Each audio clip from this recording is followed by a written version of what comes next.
Hey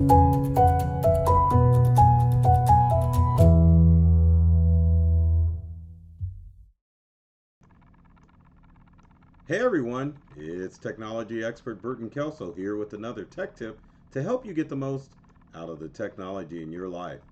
Unless you've been hiding under a rock, you should be aware that AT&T was hacked last week. 75 million user information was leaked onto the dark web. Now, what was that noise?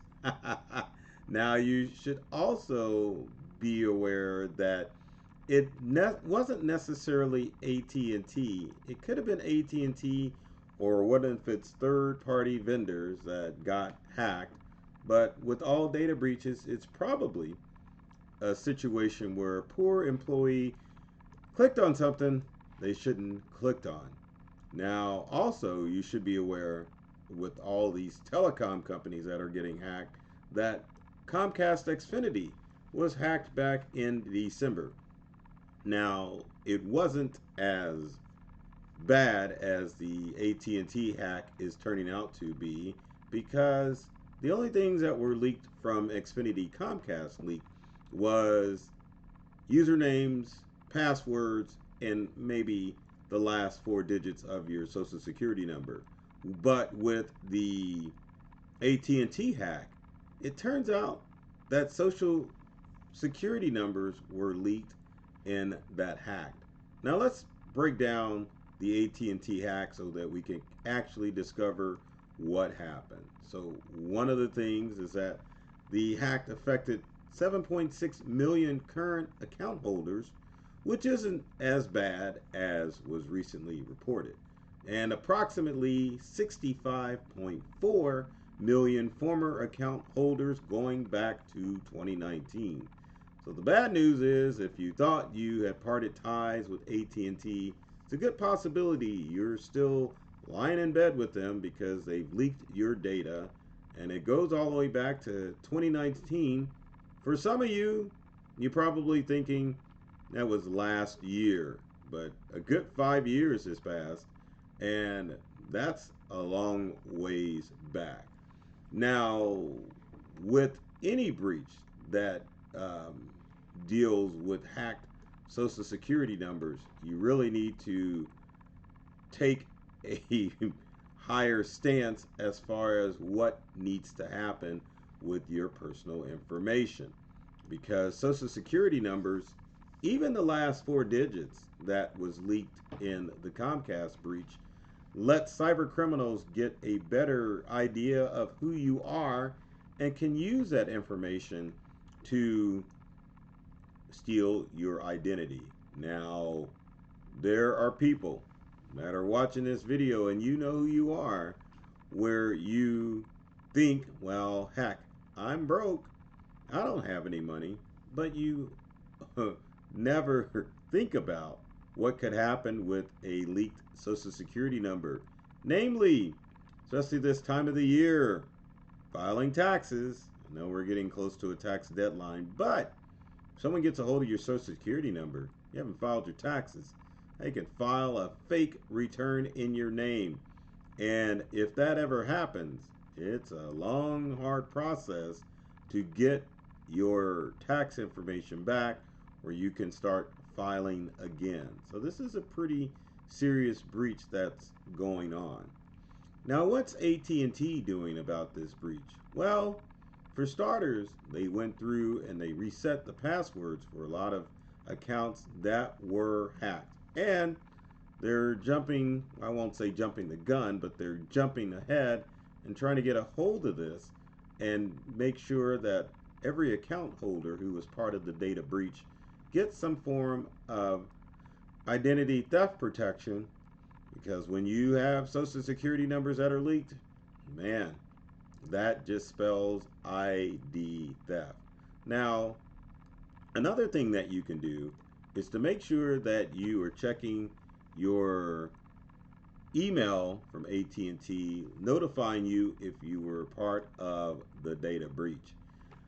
If you are, then AT&T is going to give you steps in order to help protect yourself and keep your information out of the hands of cyber criminals. Now, moving forward or with any data breach, it's important that you understand that there are things that you need to do in order to make sure that your accounts are safe and secure. And I am like struggling today. So let's get started on what things you need to do in order to get your account safe and secure. So one of the first things that you want to do is that you want to make sure that you change the answers to your security questions. A lot of people don't think about that when it comes to breaches, but when you have two telecom companies like Comcast, Xfinity, and AT&T, they sometimes can get your security questions. So you want to make sure that you change those to questions that don't pertain to you. A good practice is to become what I would call a cyber liar.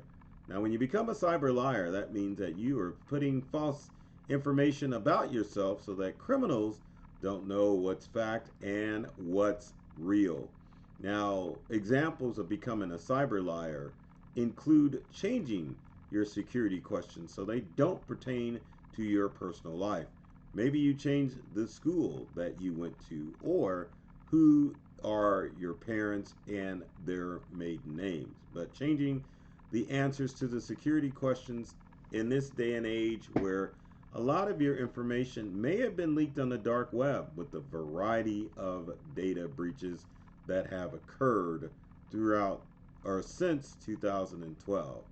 Now, it is a painstakingly long process to change security questions, but you need to do it, especially if you have been part of this AT&T breach. Also, you'll probably need to be aware that you will be targeted with increased phishing schemes and scams that are designed to get you to click on information that you're not supposed to click.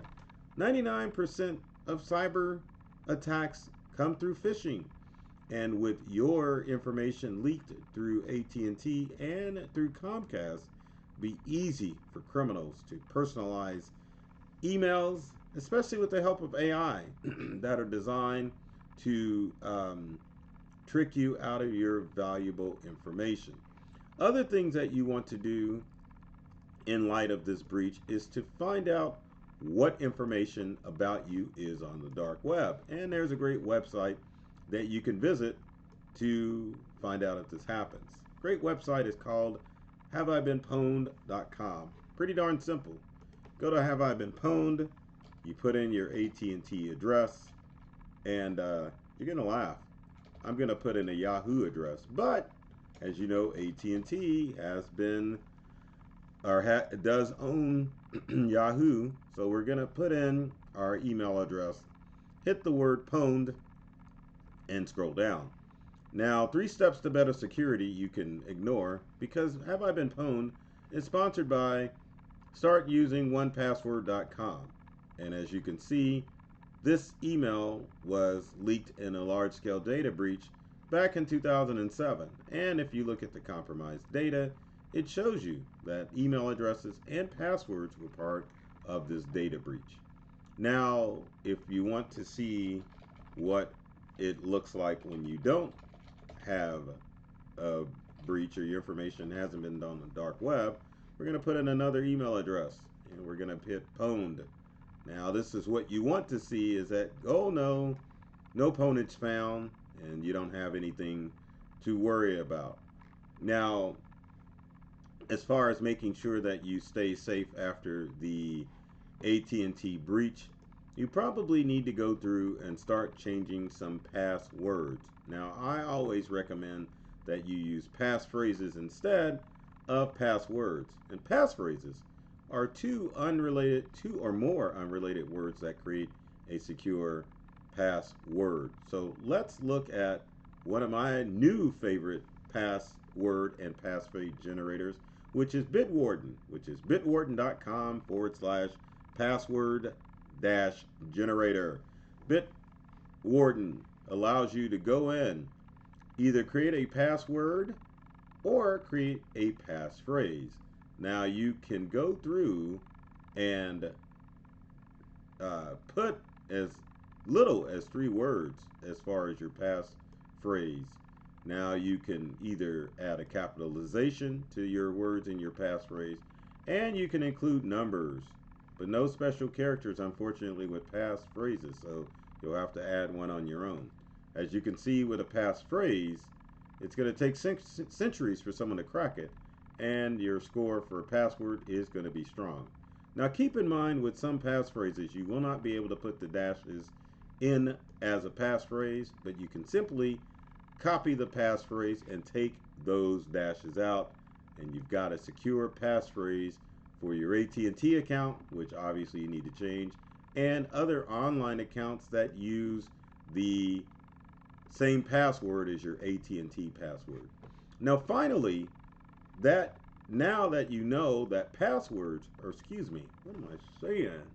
That social security numbers were part of this data breach, you need to check your credit score either by going to Credit Karma, or you can go to the 3 credit bureaus: TransUnion, oh, let me say that again, TransUnion, Equifax, and I forget the other one, Experian. I got them all right, and I got all 3 of them. But yes, you can definitely check directly with the credit bureaus. You have the option to either put a stop on your credit if you're not making any large purchases, or you can download an app like Credit Karma. So if there are inquiries or hits to your credit, you'll instantly know and you can do something about it. So with that said, I hope that you were not involved in the AT&T data breach, I guess we could say, of 2024. I think it's happened before. But anyway, hope you weren't part of the data breach, and I hope that you are able to build your human firewall in order to stay safe from some of the cyber threats that could come your way now that your information is on the dark web. So with that said, if you got comments or questions, leave them in the comment section below. Love to answer any questions you might have about this AT&T breach. Pretty darn serious, people. And as with every video, make sure that you like, share, and comment on the video. Make sure that you let people know, I don't know why I did that, but let people know that you know a tech expert who's able to help them solve their tech issues. So with every video, my goal is to make sure that you get the most from the technology you use at home and at work. I love technology. I've read all the manuals, and I'm serious about making technology fun, safe, and easy to use for everyone. So take care of yourself and do many things to make you smile. And thanks for watching.